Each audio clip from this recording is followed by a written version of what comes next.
Hello සුබ සන්ධ්‍යාව. මම ගොඩක් කාලෙකින් ඔයගලන්ට විශ්වාසයක් ගෙනාවේ නෑ. අද මම ගෙනාව ඔයගලන්ට ගොඩ කාලෙකට පස්සේ අලුත් දෙයක්. මේක ඇවිල්ලා රුලන් අග්ගලා. මොනවාද? රුලන් අග්ගලා. මේ රුලන් මේ ඇවිල්ලා කාඩම. මේ ඇවිල්ලා පොල් ලුණු කජු පැණි පැණි දිය. ඔබට හකුරු ගන්නත් පුළුවන්, සීනි ගන්නත් පුළුවන් මේකට නැත්තම්. ඉස්සෙල්ලා මම මේකට දානවා හොඳට කුඩු කරගත්ත කාඩම. ඒක දැම්ම දාලා පොඩ්ඩක් කලවම් කරා. එන සාල් එක අන්න මම දාලා කලවම් කරා. ඊට පස්සේ ඒකට දානවා මම පොල්. හොඳට බලන්න ඕනේ මේක. මේ පොල් දාලා මේක හොඳට කලවම් කරගන්න. හරිද?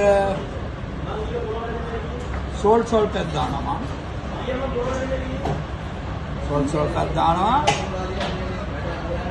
ඒකට මම කජු ඔයාලට පුළුවන් මේකට රට කජු දාන්න පුළුවන්. එක එක නට්ස් දාන්න පුළුවන් ඔයාලට. මම මේ කජු දාන්නේ. ඔයාලට ඕන දෙයක් මේකට මික්ස් කරගන්න පුළුවන්. හරිද? ඔන්න මම දැන් පොල් දැම්මා, එනසාල් දැම්මා රුලන් වලට. නිකම් මේ රුලන් නෝමල් රුලන් අග්ගලා. ඒකට මම දානවා පැණි. මොනවද? පැණි හොඳට දාන්න ඕනේ. මේ ගානට වගේ පැණි දාගත්තා. මම රෙසිපිය පස්සේ ඔයාලට දෙන්න. ඕගලන්ට රෙසිපිය දෙන්න. දාලා මෙහෙම හොඳට අනා ගන්නවා. මේක අපිට ආයෙ කුක් කිරීමක් අවශ්‍ය වෙන්නේ නැහැ. මේ මොන දැන් මම අග්ගල ටික හදා ගන්නවා. මම අද පොඩක් ලොකුවට මේ බෝල ටික හදන්නේ.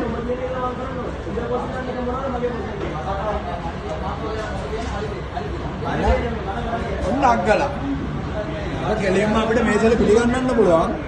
අමතක කරන්න එපා.